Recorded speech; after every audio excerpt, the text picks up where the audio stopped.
Hi, everyone, and welcome to our first episode of Be Brain Powerful Live. As many of you might know, we launched the Be Brain Powerful campaign in New York City with our honorary chair, former First Lady Laura Bush, along with a number of partners, Women's Day Magazine, to Curves, AARP, Joy of Mom, and many others. The aim of the Be Brain Powerful campaign is to educate people everywhere about the steps they can take to live a healthy lifestyle and to really be thinking about their brain health as a vital organ. We're also trying to empower people to feel comfortable talking about their cognition with their provider. Each week during this series, we're going to be bringing you a wellness and health expert, and we're going to talk about different topics in brain health. So we might focus on exercise or nutrition. We might even talk about how to start a new hobby, which is good for the brain. And we're really excited to kick things off today, our first episode. I can't imagine kicking this off with anyone else but Dr. Suzanne Steinbaum. Suzanne was our keynote speaker in New York City when we first launched our campaign. She is an attending cardiologist. She specializes in prevention. She's recently opened a private practice in New York City at the Dewey Ash Integrative Center, which encompasses heart health, wellness, and prevention. She's looking at stress and inflammation and the impact on the body. She's the author of several books, including Dr. Suzanne Steinbaum's Heart Book, Every Woman's Guide to a Heart Healthy Life. She's really just leading by example, teaching women how to live their very best healthy lives. And we're so excited to have her with us today. She is a fellow, her list of credentials goes on and on. She is a fellow of the American College of Cardiology and the American Heart Association. She's a national speaker for the Go Red for Women campaign and chairperson of the Go Red for Women in New York City. Basically, she's a rock star, and she's helping us kick off our Be Brain Powerful Live series. So Suzanne, thank you so much for being with us today. Thank you so much, Brooks. Thanks for having me. Yes, it's hard to believe that we were in New York together not so long ago launching this campaign. And I know, as I shared with our viewers, you focus a lot on heart health. And I've also heard you say many times, what's good for the heart is good for the brain. You know, people watching might be scratching their heads saying, wait, I thought this was a brain health education series, and our first speaker that we're talking with today is a cardiologist. So talk to us a little bit about the connection between the heart and the brain. You know, it's so amazing when we think about how we've really separated these organ systems, because they're not separate. We are one being, and really what drives heart health is the health of the arteries. Now think about this. There are arteries from our heads to our toes. We have arteries throughout our brains. So if we take care of our heart health, which is really our arterial health, then we're taking care of our brain health also, simply because we're taking care of our arteries. When I started, and it seems like it was yesterday, but it really was not yesterday whatsoever, we really didn't understand exactly as much as we do now the huge impact that diet and exercise really has on preventing heart disease. In fact, we know 80% of the time heart disease is preventable based on the decrease in risk factors. And those are things like high blood pressure and high cholesterol and diabetes and smoking. Well, I'm going to tell you something. When we look at the information on brain health, having high blood pressure and high cholesterol increases the risk of having a brain issue 6 times a person who didn't have this. Right. So if we don't really look at the same paradigm that we look at for heart health, when we look at the prevention of brain disease, we're not really getting the big picture here. Here's the good news. If we know what our risk factors are, if we actually become proactive, know your blood pressure, know your cholesterol, know your sugars, your body mass index, really evaluate your lifestyle. Are you exercising enough? Are you eating healthy foods? I mean, are you really eating good foods? not the cheating foods that you don't count, but how healthy is your diet? And Right. if you really become objective and knowledgeable about these things, and you shift these risk factors, getting the cholesterol down, getting the blood pressure down, getting the sugars down, your weight down, you exercise, you eat right. Well, guess what? We don't know quite yet what the percentage is about how much we can prevent a brain disease from happening, but I promise you, the reduction in these risk factors leads to a better outcome. High blood pressure is the biggest risk factor for having an issue with the brain. So simply addressing that by lifestyle intervention absolutely changes your outcomes. Yeah, that's so helpful. And we're still at this place, I think, in brain health. Isn't it true that we're not talking about it? It's not part of our normal conversation. The way heart health has become, in large part from organizations like the American Heart Association and the Go Red campaigns, which have really normalized these conversations. I'm curious, when you're regularly seeing patients. I know you had some consultations right up until our time together today. Are your patients asking you about their brain health? Because we know that there are not enough neurologists in our country. We know that women in particular, they're seeing other types of doctors, other specialists, primary care, family physicians. How often are you experiencing those questions in your day-to-day work? So let me just go back to when I started. I heard more often than not, I have heart disease in my family, so that's probably what I'm going to get. And it used to make me crazy. And I'd say, no, 80% of the time, we can do something about this. You have a genetic predisposition, but we can still change the outcome. Mm. And so this idea that we were preventing heart health forever didn't exist. It's relatively new within the past couple of decades that we've had an understanding. So I think where we are with brain health is the same place we were with heart health about 20, 25, 30 years ago. There's been research, but it wasn't part of mainstream medicine. The other piece to this is that, and I'll talk about women for a second, because through Go Red for Women and a lot of the work that I do, it's seeing women in heart disease, which wasn't considered a disease. And it wasn't until 1984 that more women started dying of heart disease than men, but there was absolutely no research. So if you look at the history of women in heart disease and you look at the brain health, women did not have a cardiologist. They didn't even actually have a primary care doctor in the beginning. All they had was a gynecologist, and if they had babies, they had an obstetrician gynecologist. But there wasn't somebody saying, let's prevent heart disease, the number one killer for women. Nobody was doing that.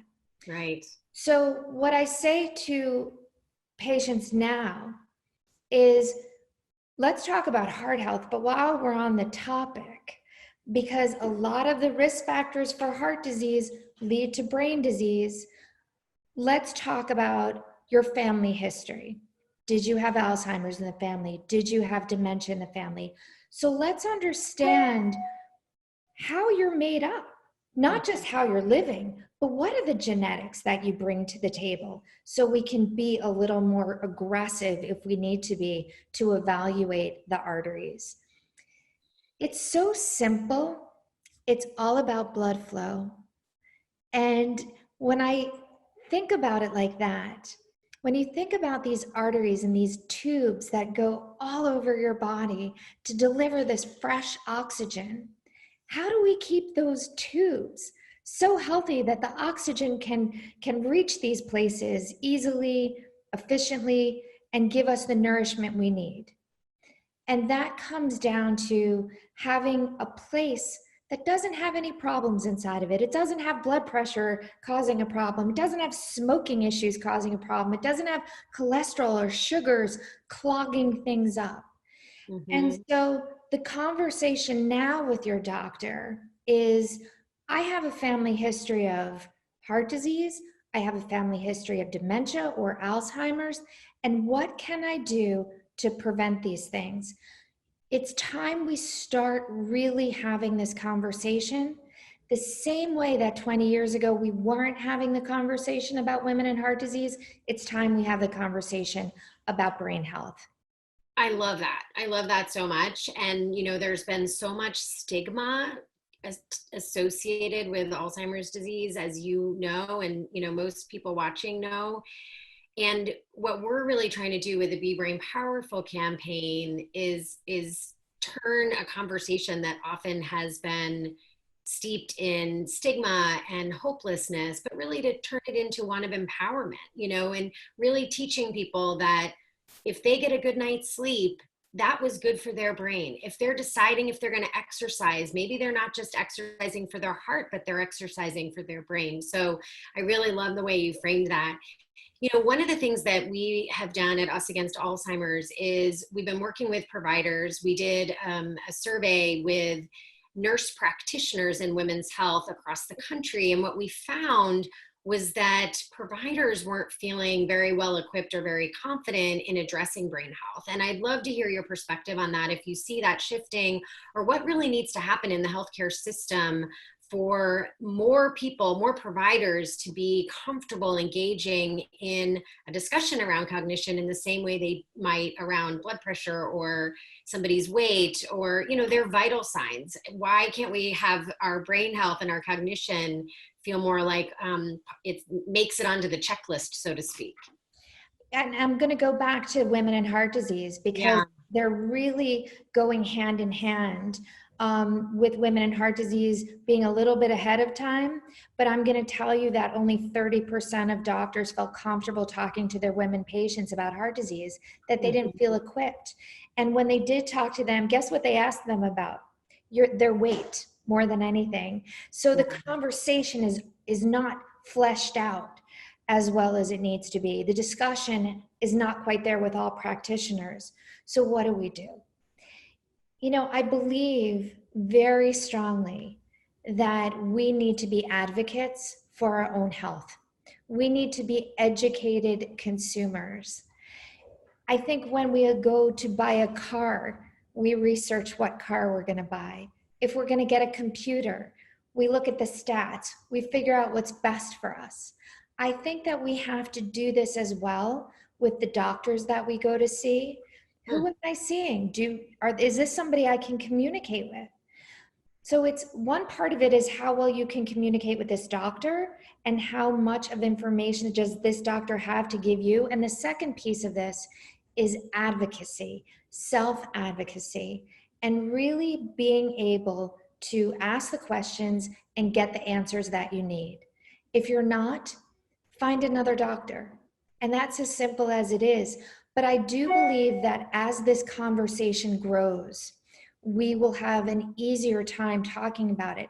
I want to say that the reason the conversation is not part of a standard practice is because I think a lot of practitioners have felt that there's nothing we can do about Alzheimer's, that it is what it is, and it's in the family, and it's a coin toss whether or not you're going to get it, and there's nothing we can do. And I think as we really develop this understanding of how much we can do through our lifestyle, doctors will feel more comfortable having the conversation. I truly believe exercise is by far the best medication. I think it does everything, decreasing blood pressure, decreasing cholesterol, and it really dilates those arteries to get all that nourishment and oxygen to the brain, to the heart. And so when I talk to patients, the conversation is not, did you walk, but did you get your heart rate up? How many days a week are you really exercising? And again, what is your family history, but what are your risk factors and what are the things we can do proactively to change what might be if you don't change your lifestyle? Right. Yeah, that's fantastic. I wonder if as we kind of wrap things up, if when you think about people that are tuning in and watching, certainly we are in a unprecedented time. of social distancing. And, it's really why we launched the series. We want to be out there and giving people information and resources, and we want to support one another. And, certainly women have been doing that for centuries. And in this particular moment in time, we want to help people understand the things that they can do to keep themselves healthy, both their mental health, their brain health, their heart health. So when you're thinking about the millions of people who are at home and social distancing, what are some tips that you might give them to keep their health and wellness in check during this time? I think this is the most challenging thing that many of us are going to go through in our lifetimes for many different reasons. First being people are getting sick and dying around us. Second reason is this isolation, and so many people are losing their jobs, the financial stress and strain. I've been on the phone with patients. I myself have a 13-year-old son. I'm working. I'm now teaching and taking care of everything in the house. It is a lot of pressure and a lot of stress. I will tell you, don't socially isolate.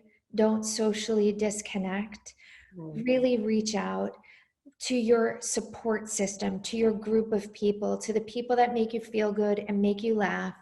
You are surrounded by love, remember that, and reach out to all of those people that really feed you, and give you nourishment of your heart and soul, because we all need that right now. And the next thing I'm going to say is we have to be mindful and we have to be really present. I think one of the biggest issues that all of us have is when we think back in time, we can get really depressed about the things we can't change. And certainly in a time like now, we think towards the future, and it's so anxiety provoking and there's so much fear. So we have to be right here, right now, in the present, every single day. Try to make a schedule, stick to your schedule. I have exercise in my schedule every single day. Create structure. And Yeah. I think that becomes so important. Sleep is part of your schedule, is part of your structure. And remember, we are all here for a reason. And we all are here with a purpose in our lives. Never forget that. Embrace who you are. This is going to end. And when it ends, you get to keep going on your journey. And just remember, we're all making history together. Yeah. Wow. That was really well said. And thank you so much for being part of our kickoff for the Be Brain Powerful Live series. Thank you for helping us bring hope and information and support to those who are watching and participating. Thanks for being part of our campaign. I know you've taken the Brain Health Challenge. So we're excited to continue to provide that education to our viewers. And be well and safe. And thanks for being with us today. Thanks so much, Brooks. You take care.